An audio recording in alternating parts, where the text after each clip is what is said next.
We're going to go ahead and get this South Coast Air Quality Management District meeting started on April 27th. For Sacramento. Oh, wrong one. We're too many Angelinos. Sacramento Air Quality Management District started this April 27, 2017 at 9:03 a.m. If the clerk could please call the roll. Morning, sir. Here. Terry. Carr. Cruz. Ross. Here. Guerra. Here. Harris. Here. Kennedy. Here. Lee. Here. Natoli. Peters. Serna. Gaylord. Here. And Daniels. Here. We have a quorum. We've got a quorum. Okay, if everyone could just join us for a Pledge of Allegiance. I pledge allegiance to the flag of the United States of America and to the republic for which it stands, one nation, under God, indivisible, with liberty and justice for all. Okay, so the quick announcement for this Sacramento Metropolitan Air Quality Management District is we're going to move the closed session right after the consent item if there's no objections from the board. Seeing no objections, then we'll go ahead and move on to the special presentations. Before we begin, can I Oh yes, we have to read the announcements. Statement. That's right. The meeting of the Sacramento Metropolitan Air Quality Management District is cablecast live without interruption on Metro Cable 14, the local government affairs channel on Comcast Consolidated Communications, and AT&T U-verse cable systems. This meeting is closed captioned and will be webcast at www.sacmetrocable.tv. Today's meeting will be repeated on Saturday, April 29th, 2017 at 2 p.m. on Channel 14. Members of the audience wishing to address the board should fill out a speaker form located on the table at the back of the chambers and give it to the clerk. Please speak into the microphone when addressing the board, and state your name for the record. Also at this time, please silence your cell phones until the conclusion of today's meeting. Okay, thank you very much. We'll go ahead and go with the first presentations. I don't know if I have speaker here, but I'll speak loud. We have Kitty okay, good. We have Kitty Hoffman here, Development Associates with Sierra Forever Families.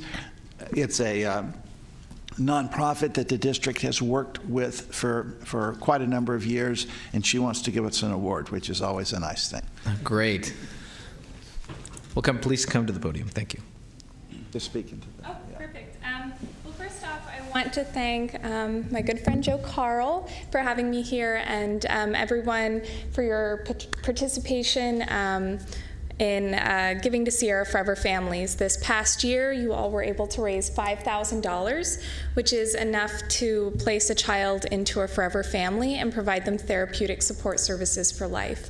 I'd just like to take a few minutes, I won't take up too much of your time, to talk a bit about what Sierra Forever Families does and about one of the children that we were able to place last year. So our mission at Sierra Forever Families is to transform the lives of children in foster care by building and nurturing permanent loving families.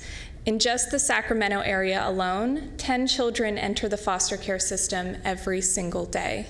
Many of these children are removed from their homes due to abuse, neglect, and abandonment, and they have suffered unspeakable traumas and sadness. If these children don't find stable, loving families before aging out of foster care at the age of 18, over 50% of them will be homeless, victimized, in prison, or dead.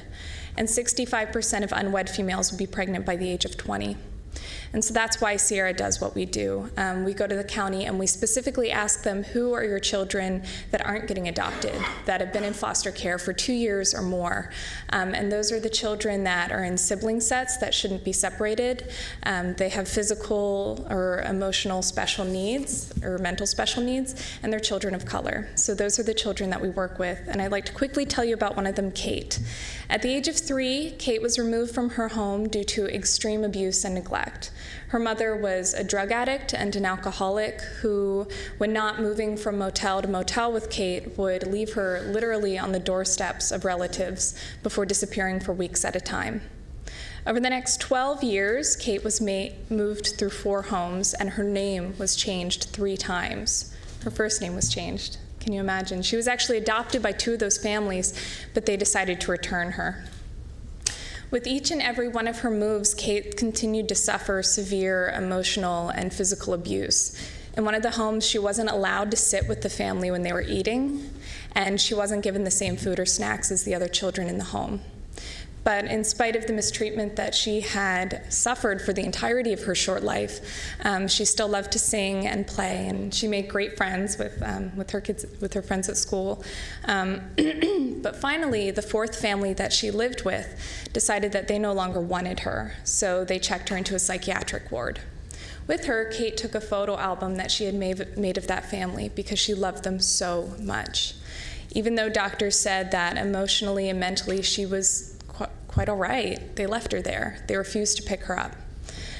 So utterly devastated, she stopped speaking.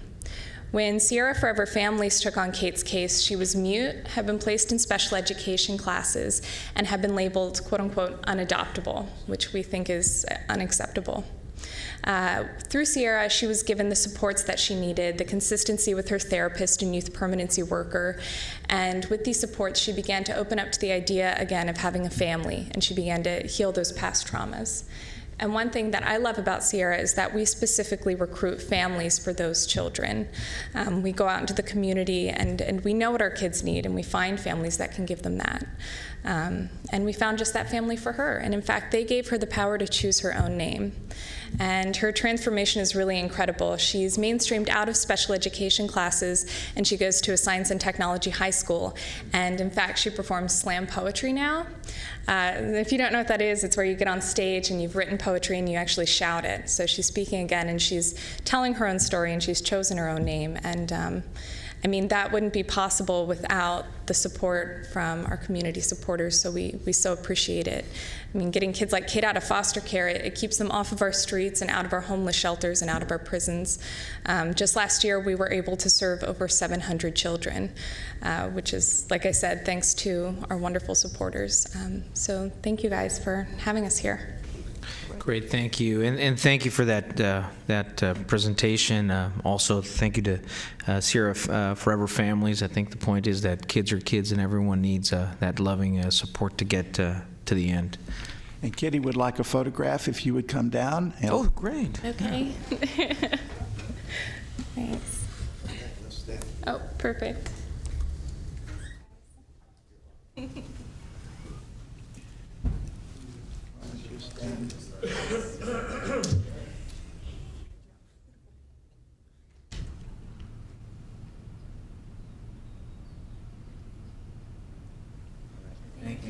Thank you very much for what you do. Thank you. Thank you for this. All right.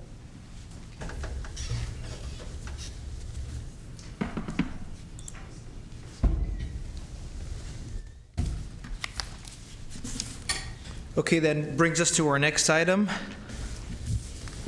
the Air Pollution Control Officer's Report. Okay, a few things here. I have a packet there for you with materials in it. The first item is a copy of our board directives for legislation, regulation, and policies. This is a document that's adopted every several years by the board, usually when we have an update in relevant legislation or issues. And this allows me to, with the board's approval, support legislation or oppose legislation, deal with regulations and policies at the state and federal level. So I read this, and when we take positions on bills, if it's in the purview of this document, I'll take positions relative to the bill. If not, I'll come back to the board.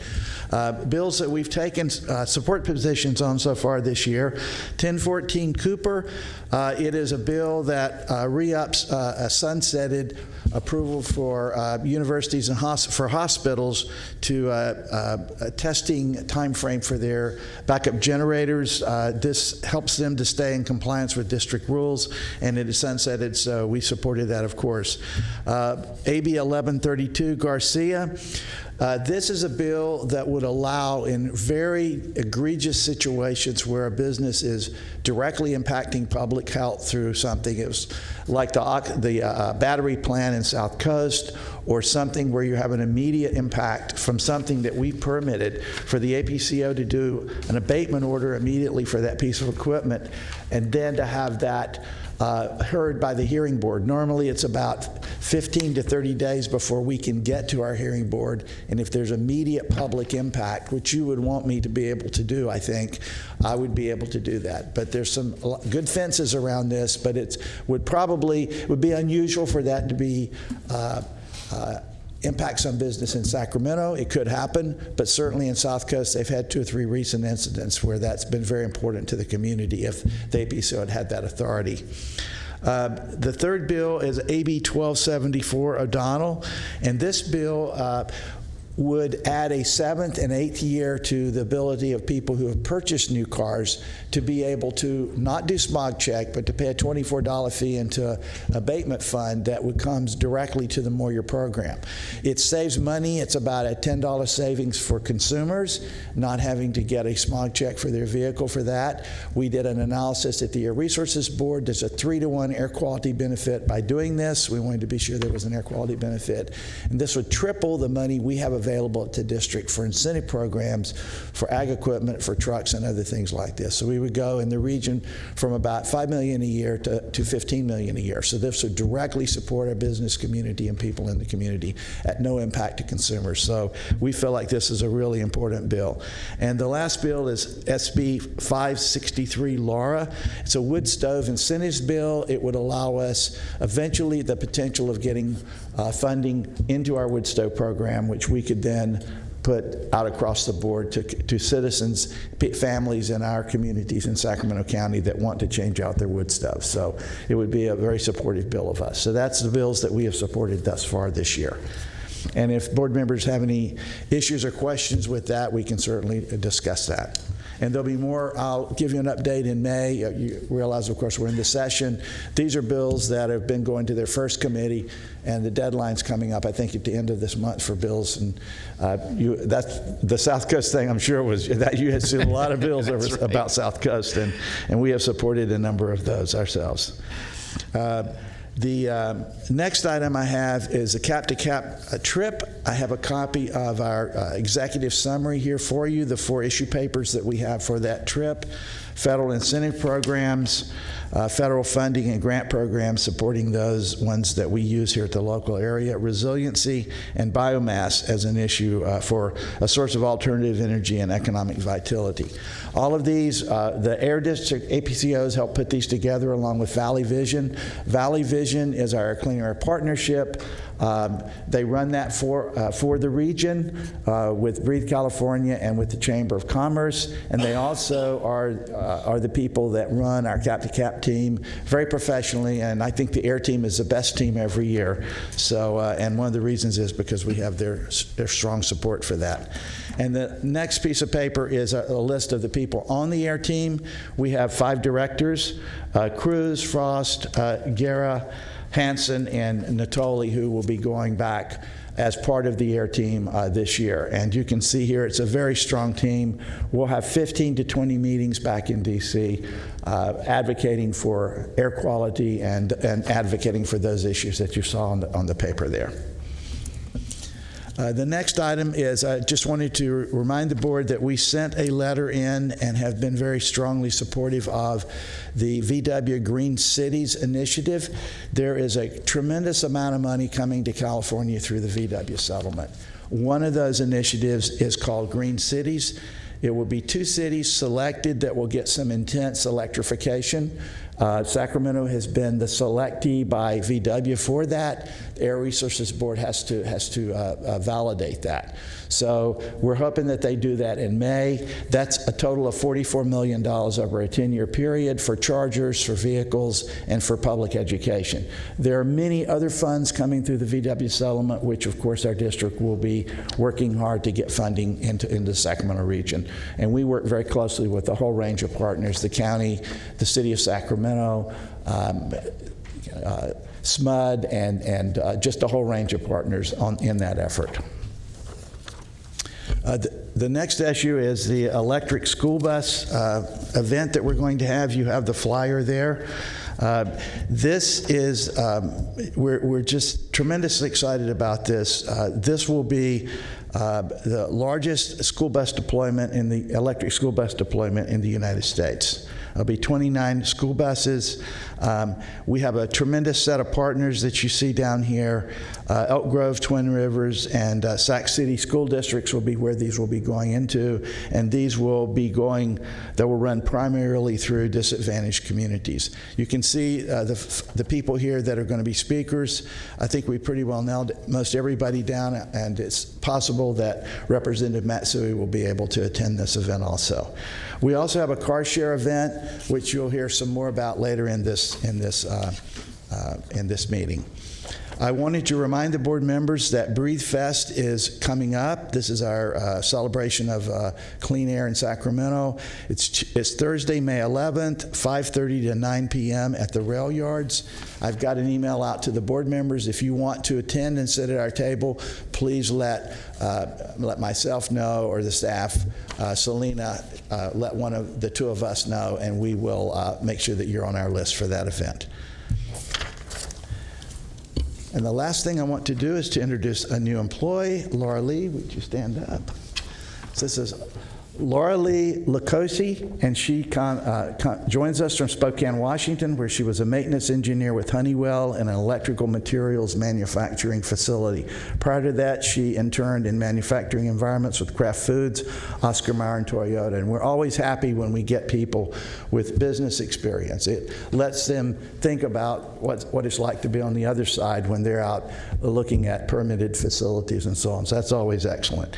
She has a Bachelor of Science degree in Chemical Engineering and a Bachelor of Science degree in Atmospheric Sciences, both from the University of Illinois at Urbana-Champaign. In 2015, she biked from New York City to San Francisco with a Illini, okay, not being from that area, 4,000, a nonprofit organization which raises money for cancer research and support services. She enjoys cycling, traveling with her husband, and bowling competitively. So we're very excited to have her with the staff, and welcome. Wow, and welcome. Board Member Frost. And that's all I have for my report. I'm dying to know how long it took to get from New York to California on a bike. 72 days. 72 days. 72 days. And of course, May is Bike Month is coming up, so we're expecting big things out of it. Oh, that's great. Thank you very much, Larry. Again, as always, you and your team do amazing work. Okay, we'll move on to the consent calendar. Consent calendar items 1 through 6.